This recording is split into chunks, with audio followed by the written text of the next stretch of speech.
Wnaethon ni ddechrau wrth gwybod bod ni tri yn agosau at diwedd cyfnod ni gyda ffermwyr ifanc, o'n i'n gwybod bod ni eisiau sgwennu rhywbeth yn hunain, ond o'n i'n agored i'r syniad o trosglwyddo rhywbeth o'r Saesneg i'r Gymraeg neu addasu rhywbeth oedd yn bodoli'n barod. So wnaethon ni cwrdd yn Tafarn Bach Ponsian a oedd da fi llwyth o sgriptiau mewn bag.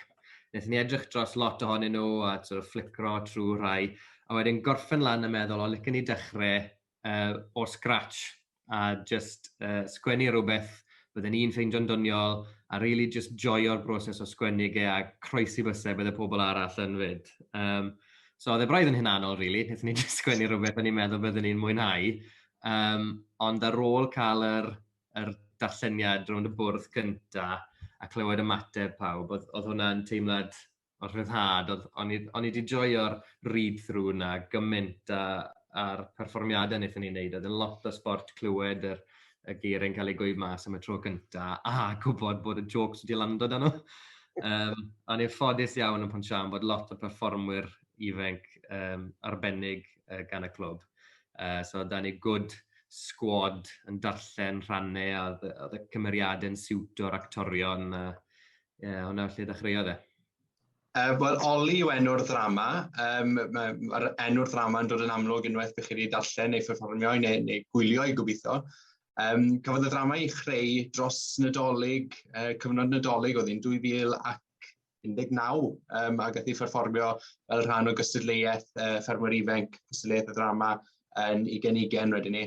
Nath y ddrama'n dda ar lefel sir, enillon i'r drama ar lefel sir, gan mynd mlaen wedyn ni gynrychioli Ceredigion ar y lefel Cymru yn galeri yng Nghaernarfon ac fe enillon i'r gystadleuaeth honno hefyd. A dwi'n siŵr ta hwnna oedd un o'r pethau diwethaf i ni wneud cyn y clo mawr. Felly oedd e'n lot o sport i wneud a dwi'n gobeithio bod pawb oedd yn glwm ar y drama wedi mwynhau i'w gwneud i ac yn yr un modd bod pobl sydd wedi gwylio i hefyd wedi mwynhau.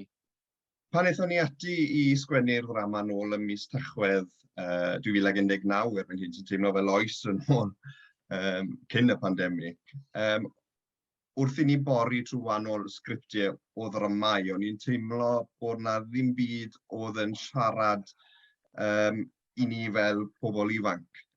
Felly, mae yna lot o ddramau eraill oedd ar gael, maen nhw wedi cael eu perfformio yn helaeth ar hyd y blynydde.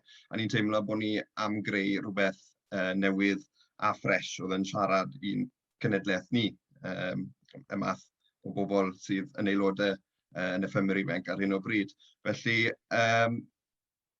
ar ôl i ni sgwennu ddi, fe wnaethon ni cystadlu, wrth gwrs, yn y cystadleuaeth ddrama ar lefel Ceredigion ac yna yng Nghymru ac all llwyddant fyny.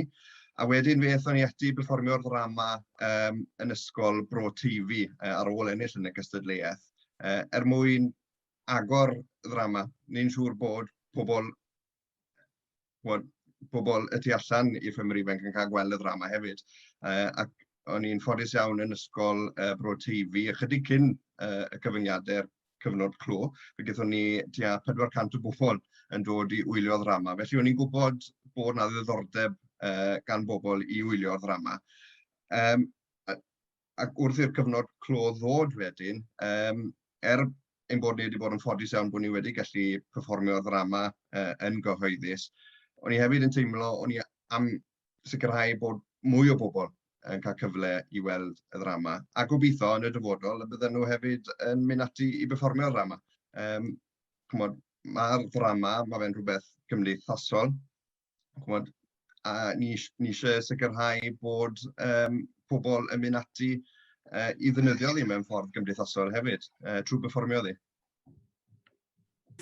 Wrth ni fynd o cystadleuaeth dros Ceredigion a wedyn dros Gymru, a oedd clywed gymaint o sylwadau neis gan bobl am y sgript ei hunain. O'n i'n gwybod o'n i ddim eisiau i'r peth dod i ben gyda'r perfformiad ola yn Llandysul oedd Dani.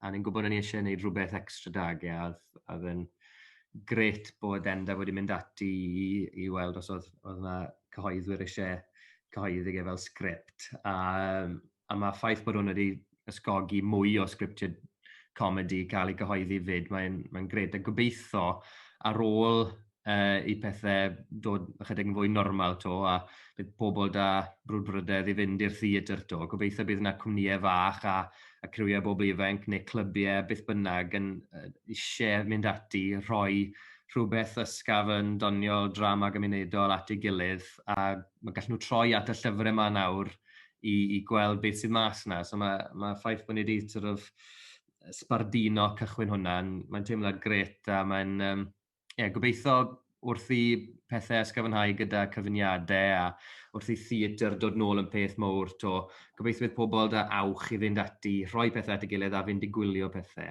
Ac mae digon o deunydd newydd cyffroes mas yna. Ar ôl i'r pethau dychwelyd bach mwy normal, mae'r awch yna, boed fel clybiau ffermwyr ifanc neu mudiadau eraill, nid yn unig yng Nghefn Gwlad ond ar draws y wlad, really.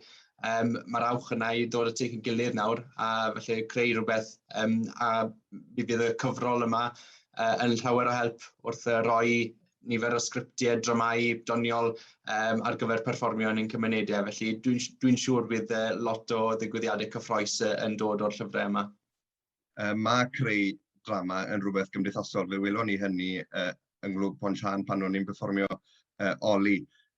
I ni tri, y sgriptwyr, o'n i dim ond yn rhan fach o'r mecanwaith. Ar ôl i ni gwblhau'r sgript, fe wnaethon ni cyflwyno fe'r clwb, a fe nath aelodau o'r clwb wedyn fynd ati i fod yn rhan o'r cast neu i adeiladu'r sgript. Oedd y bechgyn ifanc chwarae teg o fewn y clwb, fe wnaethon nhw adeiladu'r set i ni. A hefyd, oedden ni cynnyrchwyr hefyd o fewn y clwb. Mi oedd arweinyddion clwb a phartneriad y clwb wedi mynd ati i gynnyrchu. Felly, mi oedd y broses o greu Oli yn rhywbeth gymdeithasol, a byddwn ni'n annog i gymdeithasau dramau neu glybiau ffermwyr ifanc i fynd ati i greu eu cynnyrchiadau eu hunain. Ni wedi trafod sawl senario gwahanol, a da ni lot o syniadau, cyfeiriadau gwahanol yn gallu mynd, ond oedd na rhywbeth apelgar iawn amdan setting syml, just front room tea, a bod e jyst yn parti gyda criw fach o bobl. Ni ddim eisiau gorgymlethu'r senario, achos ni'n gwybod gallwn ni creu cymeriadau diddorol, a mae lot o pleser mas o jyst gweld y cymeriadau ma'n dod at ei gilydd am ba bynnag reswm. So mae setting y sioe yn eitha syml, dyw e ddim mynd yn rhywbeth gymleth fel yna, mae'n digwydd mewn lounge, a mae pwy yw Oli yn dod yn amlwg trwy'r ddrama. Mae'n drama sydd yn cyflwyno sawl cymeriad gwahanol. Maen nhw'n teimlo fel cymeriadau eitha newydd yn y Gymraeg, sy'n ni'n gweud. Maen nhw'n cymeriadau greiddiol a diddorol, a fi'n credu maen nhw'n siarad tipyn amdan sut mae pethau nawr. Felly mae'n comedi eitha syml, a mae'n dilyn fformat narratif real sitcomaidd. Mae'n dod i ben gyda twist, a oedd clywed y twist yn glanio'r tro cyntaf pan wnaethon ni perfformio gen Theatr Felin Fach yn pleserus iawn.